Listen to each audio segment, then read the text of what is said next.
In 2016, two Argentine students went on a trip to South American countries in the hopes of taking a break from their studies. The girls didn't even think that their trip would end in a nightmare and turn into one of the most complex and confusing investigations on this continent. Maria Jose Coni and Marina Menegazo are two young Argentines from the city of Mendoza. In 2016, they were 22 and 21 years old respectively. Maria Jose studied economics at the University of Cuyo, and Marina studied speech therapy at the University of Aconcagua. Both girls worked as volunteers in an organization that helps people on the street. Friends and acquaintances described them as two very cheerful girls who were also very close to their families. On January 10, 2016, Maria Jose, Marina Menegazo, and two other friends went on a trip. They had a few days off from school and decided that this year, 2016, they would go backpacking through the countries of South America, namely Ecuador and Peru. On the girls' social networks, it was clear that everything was going well. They were very happy. They showed the landscapes, as well as the places they visited in each country. On February 13, 2016, after a little more than a month of traveling together, the group split into two. Marina and Maria Jose stayed in Ecuador for a few days, and the other two girls went to Mendoza. This decision was not spontaneous. It was planned from the day they left Argentina. In Lima, they were going to stay with friends for one night, and then fly to Chile. From there, they would take a minibus to Mendoza, their homeland, to their family. The trip seemed very well planned, and the girls had already booked their plane tickets and everything they needed for the trip. Early in the morning of the 22nd, Maria Jose and Marina Menegazo talked to their families, packed their things, and after lunch, they told their parents that they would hitchhike from Montañita to Guayaquil, since they had been robbed of $70 at a hostel, and they wanted to save a little money. According to their relatives, they offered to send them money, but the girls refused, telling them not to worry. Maria Jose and Marina Menegazo also assured them that they would have no communication for the next few days, so it would be very difficult to get through. Apparently, the families thought they would be able to talk when they were in Lima visiting friends, or perhaps before the flight, but this did not happen. On the afternoon of February 22nd, all contact was lost. The flight to Chile was scheduled to take place on the 25th early in the morning, so the girls were supposed to be home in Argentina on February 26th, but this did not happen. They never arrived. Already on the 27th, the families began to worry. Marina's sister was the first to sound the alarm on social media. She posted a photo of the two girls with the following message: "My sister and her friend disappeared on Monday the 22nd in Montañita, Ecuador. Please spread the word." Ecuadorian President Rafael Correa responded a few hours later with the following message: "The police are already investigating. Hug your parents and Maria Jose's parents. All of Ecuador is with you." The girls' families wanted to know if they had left the country and boarded the flight. However, it was not possible to speak with the airline representatives, as they said that they would provide this information only with a court order. In addition, there were no reports at the border that any of the girls had left Montañita for Guayaquil. At that point, the parents came to the conclusion that Maria Jose and Marina Menegazo had not even made it to Guayaquil, and that something might have happened to them along the way. The disappearance went viral on social media. It was widely shared, and the two countries essentially joined forces to search for them, but also to make the news even more viral, so that it would be known everywhere that these two young girls had not returned home. It all ended on February 25th. It was a Thursday, and Maria Jose's body was found in an area about 200 meters from the beach. And on Sunday, February 28th, Marina's body was found. It was about 40 meters from where Maria Jose's body was found. This is where all the strangeness of the case begins. For example, if the body was only 40 meters away, then why was it found 3 days later?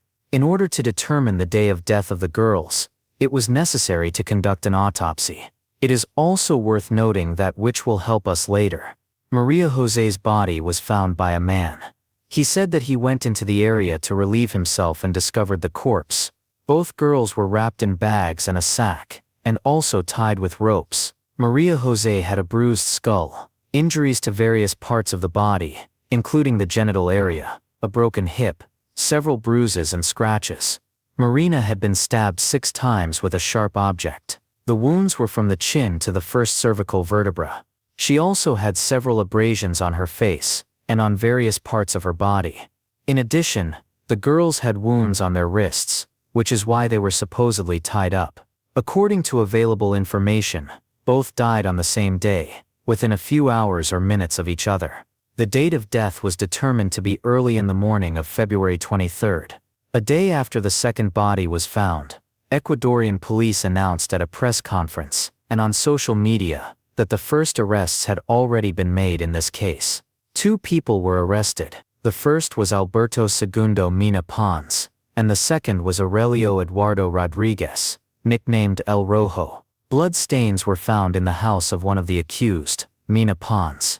And near the house, among other things, Marina's mobile phone and backpack were found.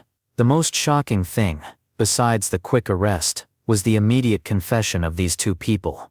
They practically immediately confessed to what they had done, which made a huge impression on people who were following the developments. The men had a whole story. They said that they saw Maria Jose and Marina Menegazo near a bar. The girls tried to arrange a ride, asked for a ride to Guayaquil, but could not find anyone who was going in that direction. According to the men, the first person to approach them to talk was El Rojo. He asked them what they were doing, and according to him, the girls started telling him where they were from, what they were doing, and allegedly said that they had nowhere to stay because they had no money, having been robbed that morning.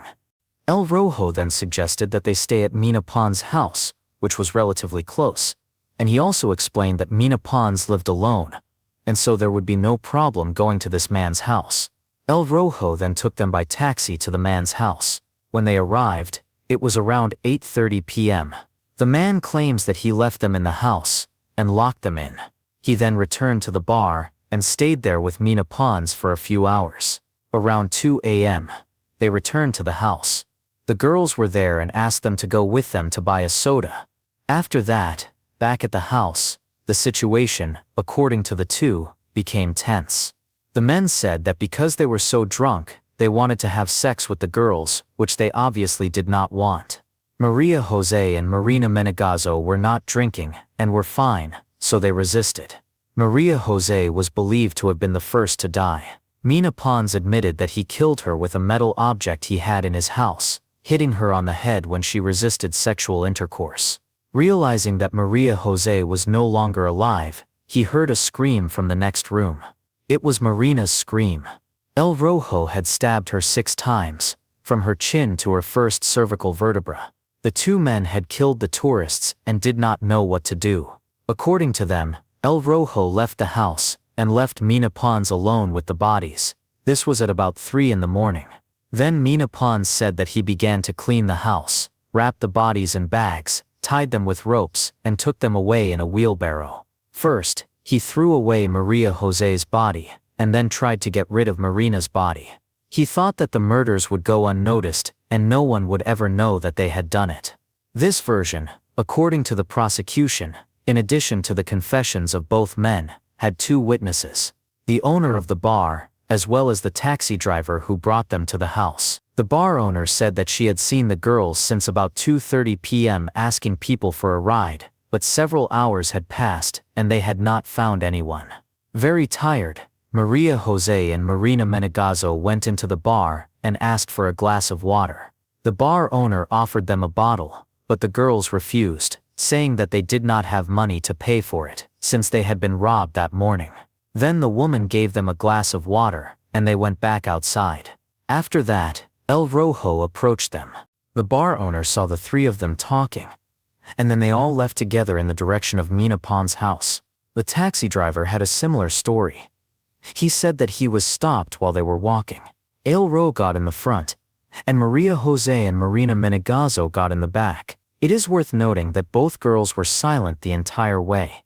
In addition, the taxi driver thought they were a little sleepy. He dropped them off at their home without asking any questions, and went back to his business.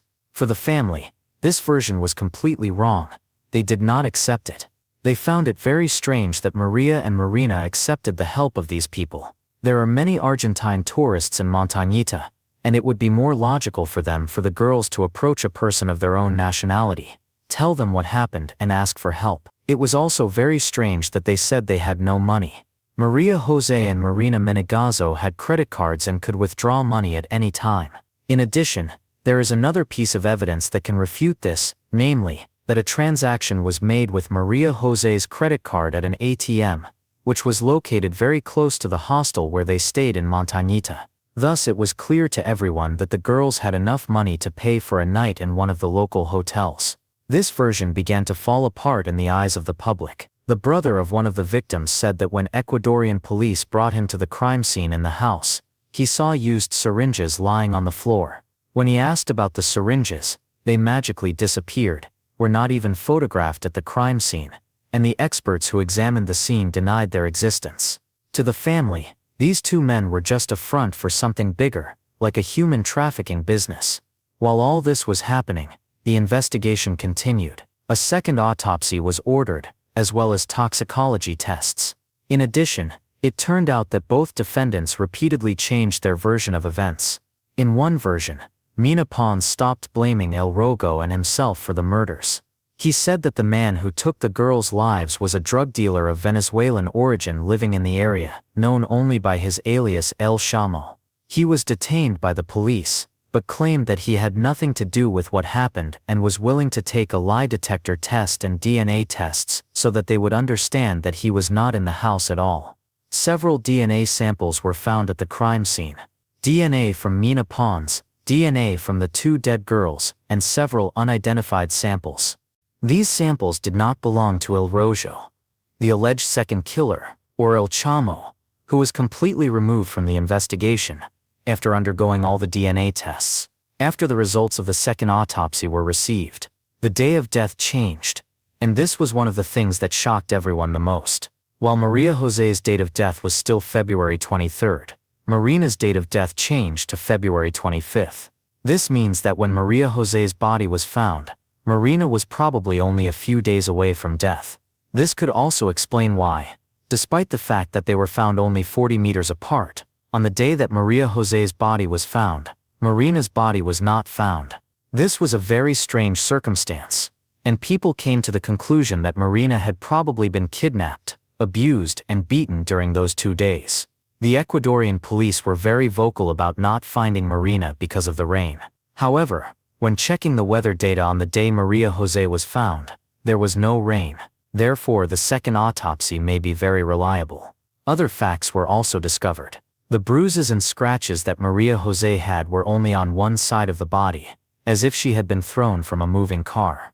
It was also established that the girls had injuries in the genital area, which confirms the fact of violence. In addition, something very strange was discovered.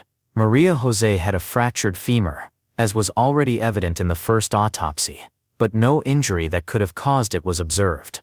Even more surprising was the toxicology analysis. The girls were under the influence of illegal substances. A substance was found in their systems that, when mixed with alcohol, forms a mixture capable of depriving a person of their own will. This explains why Maria Jose and Marina Menegazo got into the taxi so easily, why they were silent the entire way, and why they looked tired or sleepy. Their relatives described them as very careful and responsible girls, so none of this fits their character. Now, after conducting a toxicology analysis, it can be said that these men somehow pumped the girls with illegal substances. There were many setbacks in the case. The prosecutor changed 3 times, which greatly delayed the trial. But in the end, Alberto Segundo Mina Pons and Aurelio Eduardo Rodriguez were sentenced to 40 years in prison. However, this was not the end of the case. After the trial and the guilty verdict, a retrial had to be conducted. Let me remind you that there were several DNA samples in the house that had not yet been identified. 2 more arrests were made, but one of the accused was completely acquitted, as the DNA tests were negative, and he also had a very solid alibi.